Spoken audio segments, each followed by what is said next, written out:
Assalamualaikum warahmatullahi wabarakatuh. Perkenalkan, nama saya Nurul Hanifah Putri dengan NIM 18043136, mahasiswi akuntansi Fakultas Ekonomi Universitas Negeri Padang. Baiklah, terlebih dahulu saya akan menjelaskan mengenai laporan keuangan entitas nirlaba yang salah satu contohnya yaitu masjid atau musola. Menurut PSAK 45 tahun 2011, organisasi nirlaba merupakan organisasi yang memperoleh sumber daya dari pemberi sumbangan yang tidak mengharapkan pembayaran kembali atau manfaat ekonomi yang sebanding dengan jumlah sumber daya yang diberikan. Organisasi nirlaba mempunyai 3 karakteristik. Yang pertama, sumber daya entitas nirlaba berasal dari penyumbang yang tidak mengharapkan pembayaran kembali atau manfaat ekonomi yang sebanding dengan jumlah sumber daya yang diberikan. Yang kedua, menghasilkan barang atau jasa tanpa bertujuan memupuk laba, dan jika entitas nirlaba menghasilkan laba, maka jumlahnya tidak dibagikan kepada pendiri atau pemilik entitas nirlaba tersebut. Yang ketiga, tidak ada kepemilikan seperti pada umumnya, dalam arti bahwa kepemilikan dalam entitas nirlaba tidak dapat dijual, dialihkan, atau ditebus kembali, atau kepemilikan tersebut tidak mencerminkan proporsi pembagian sumber daya entitas nirlaba pada saat likuidasi atau pembubaran entitas nirlaba. Jenis-jenis laporan keuangan organisasi nirlaba menurut PSAK nomor 45, laporan keuangan organisasi nirlaba meliputi laporan posisi keuangan pada akhir periode pelaporan, laporan aktivitas, laporan arus kas untuk suatu periode pelaporan, dan catatan atas laporan keuangan. Yang pertama, laporan posisi keuangan. Berdasarkan PSAK nomor 45, tujuan laporan posisi keuangan adalah untuk menyediakan informasi mengenai aktiva, kewajiban, dan aktiva bersih, dan informasi mengenai hubungan di antara unsur-unsur tersebut pada waktu tertentu. Informasi dalam laporan posisi keuangan dapat membantu para penyumbang, anggota organisasi, kreditur, dan pihak-pihak lain untuk menilai. Yang pertama, kemampuan organisasi untuk memberikan jasa berkelanjutan, dan yang kedua, likuiditas, fleksibilitas keuangan, dan kemampuan untuk memenuhi kewajibannya dan kebutuhan pendanaan eksternal. Dalam laporan posisi keuangan terdapat 3 unsur, yaitu aset, liabilitas, dan aset neto terikat dan tidak terikat. Dalam klasifikasi aset terdapat akun-akun seperti kas dan setara kas, piutang, persediaan, tanah, gedung, peralatan, dan banyak lagi yang lainnya. Dalam klasifikasi liabilitas terdapat akun-akun seperti utang, pendapatan diterima di muka, utang jangka panjang, dan lain-lain. Dan yang terakhir, klasifikasi aset neto terikat dan tidak terikat.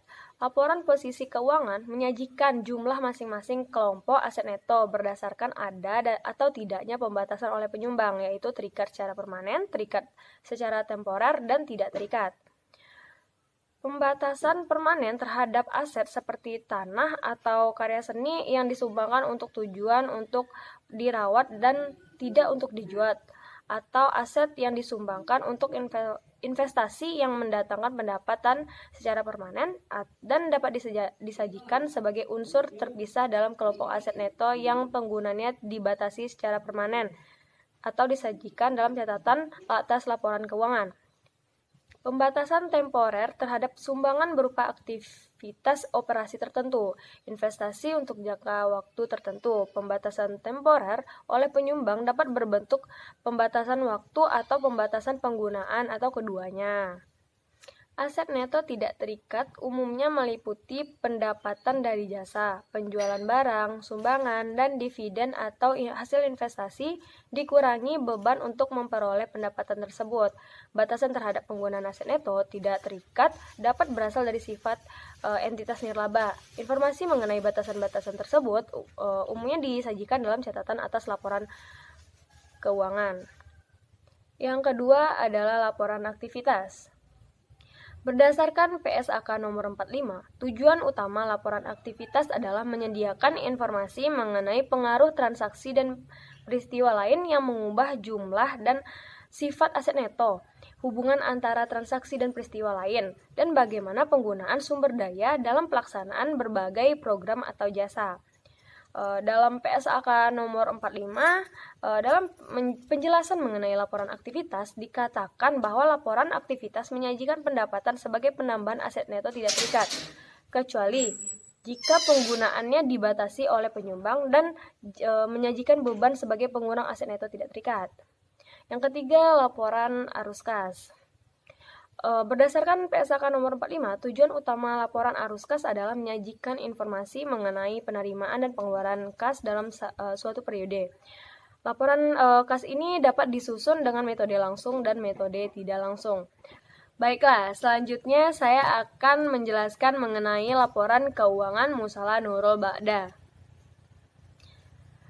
Pertama sekali saya akan menjelaskan mengenai sumber dan alokasi dana Mushola Nurul Ba'da. Sumber dana mushola diperoleh dari jamaah yang menyumbangkan dananya melalui kotak-kotak infak yang terdapat di mushola dan dari donatur mushola yang setiap bulannya menyumbang dengan jumlah yang beragam. Dana yang terkumpul kemudian dicatat berdasarkan nama penyumbang dan jumlah setoran, sedangkan untuk dana dari kotak infak dihitung per bulan oleh pengurus mushola. Alokasi dana yang telah diterima oleh pengurus digunakan untuk membiayai operasional mushola seperti pembayaran gaji garim, perlengkapan mushola, honor penceramah, biaya perbaikan mushola, dan segala hal keperluan mushola lainnya. Mushola merupakan organisasi nirlaba yang dananya dari masyarakat, sehingga laporan keuangan yang disusun juga harus terbuka kepada masyarakat sebagai donatur, agar lebih diketahui secara terbuka untuk kepentingan operasional mushola. Laporan keuangan yang dihasilkan oleh Mushola Nurul Ba'da ini tergolong sederhana karena hanya melaporkan arus kas saja yang terdiri dari pemasukan dan pengeluaran kas tanpa ada laporan tentang aset yang dimiliki oleh mushola. Akan tetapi pelaporan ini dapat diterima oleh jamaah dan masyarakat sekitar karena penyajiannya sederhana sehingga mudah dipahami oleh semua kalangan. Hal ini menyebabkan jamaah mempercayai pengurus mushola dan ketika ada kebutuhan dana, jamaah dengan segera menyumbang dananya dan memberikannya kepada pengurus mushola. Baiklah, sekarang kita masuk ke bagian laporan keuangan Mushola Nurul Ba'da. Laporan aktivitas. Laporan aktivitas terdiri dari pendapatan dan beban selisih. Kedua akun tersebut akan mempengaruhi aset neto entitas. Jika pendapatan lebih besar daripada beban, maka akan menambah aset neto entitas. Begitu juga sebaliknya. Jika pendapatan lebih kecil, maka pada beban akan mengurangi aset neto entitas. Pada laporan tersebut, selain dapat menunjukkan jumlah aset neto yang dimiliki dan juga kegiatan transaksi yang dilakukan, juga dapat memberikan informasi tentang aset-aset yang diberikan pembatasan oleh donatur. Baiklah, berdasarkan laporan aktivitas dapat kita lihat pendapatan infak mushola pada bulan Juni ini untuk periode yang berakhir pada 30 Juni 2020, pendapatan infak mushola sebesar 74.000 dan pendapatan sedekah dari donatur itu sebesar 1.570.000.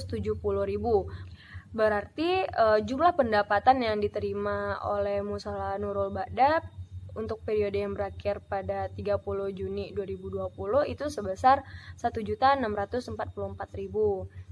Selanjutnya itu ada beban. Total beban yang terjadi pada periode bulan Juni ini itu adalah sebesar Rp14.423.000. Untuk perinciannya itu terdapat ada beban perlengkapan, ada beban honor garim, beban perlengkapan garim, beban perbaikan mushola, beban upah tukang. Jadi itu perinciannya ditotalkan menjadi 14.423.000. Jadi jika dikurangkan untuk perubahan aset neto itu sebesar 12.779.000. Maka dari itu untuk aset neto awal bulannya itu didapat dari aset neto akhir bulan Mei yang sebesar 3.186.450. Maka dari itu aset neto akhir bulan Juni sebesar minus 9.592.550 rupiah. Selanjutnya adalah laporan arus kas. Tujuan utama laporan arus kas adalah menyajikan informasi mengenai penerimaan dan pengeluaran kas dalam suatu periode. Informasi disajikan dalam laporan arus kas meliputi aktivitas operasi, investasi, dan pendanaan. Berdasarkan laporan arus kas, diketahui terjadi penurunan kas sebesar 12.779.000 yang mana pada awal bulan Juni sebesar 3.186.450 rupiah dan kas akhir bulan per 31 sebesar minus 952.550 rupiah. Baiklah, yang selanjutnya adalah laporan posisi keuangan. Laporan posisi keuangan mushola menggambarkan aset, liabilitas, dan aset neto mushola. Konsepnya juga hampir sama dengan penyusunan laporan posisi keuangan entitas bisnis. Dalam laporan posisi keuangan, kita dapat melihat saldo akhir dari kas mushola dan dapat melihat total nilai aset dari mushola dan juga dapat melihat liabilitas yang harus dipenuhi oleh mushola. Untuk saldo akhir aset neto, nilainya diambil dari laporan aktivitas yang mana telah mengalami kenaikan atau penurunan.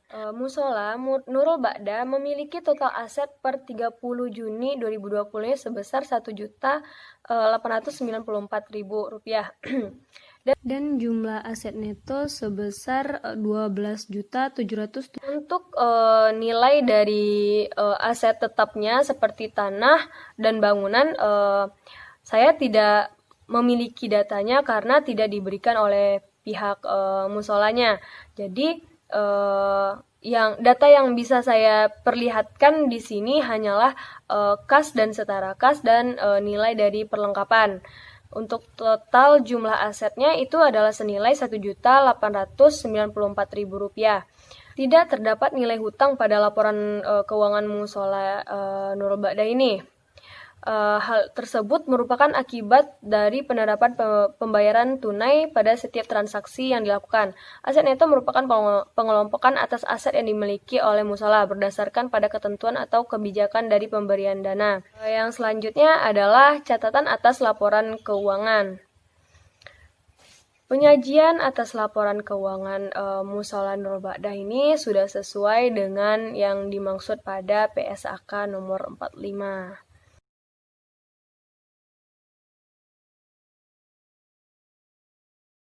Baik, terima kasih.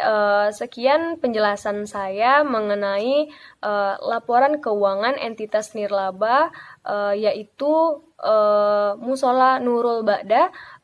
Sekian dari saya. Wabillahi taufiq wal hidayah. Wassalamualaikum warahmatullahi wabarakatuh.